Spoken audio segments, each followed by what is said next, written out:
انت راح لما فين.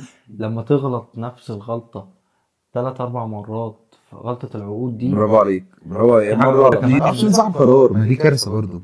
ما هو انت في عك، حاسب منين. في عك امم بيحصل. انت لا بقيت عارف دور كابتن سامح حفيظ، ولا عارف دور كابتن وليد صلاح الدين، ولا عارف دور المدرب اصلا اللي هو المفروض يختار ايوه اللعيبه ايوه دي، صح. ولا عارف دور لجنه التخطيط اللي كانت موجوده دي، ولا عارف دور شركه الكوره، انا مش مش عارف. عارف يعني الجمهور يشتم ارحل الخطيب ايوه. على رمضان. لا انت عارف طبعا ان انا من زمن الزمن بعيد قبل حتى الكوارث دي، مم. وانا شايف ان في غباء اداري بيحصل في الاهلي. سامح شخص معين، بعد كده شخص معين تقول مش هيدخل نادي تاني زي حسام عاشور، تقول مسامحه وتدخله نادي تاني.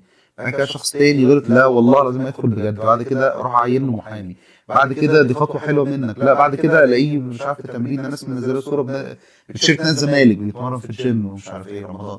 حاجات غريبه. حرك الاداره القانونيه بتاعت النادي اللي هي بتودينا في داهيه. ايوه. حرك احنا اولى، فاهم ان انت تحرك الموضوع شويه، فاهم في عقودنا اللي متبهدله دي والمليارات اللي احنا بنقعد ندفعها على الفاضي دي. نصحى كل اثنين وخميس بيان.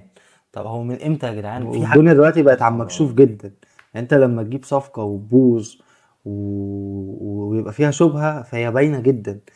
انت ايوه حظك ان في ناس بتخاف تتكلم، او هي واخدة اوردر ما تتكلمش، الله اعلم. بس هي بتبقى باينة جدا. انت الفلوس دي بتروح في، يعني بيحصل بيها ايه، ولا صح.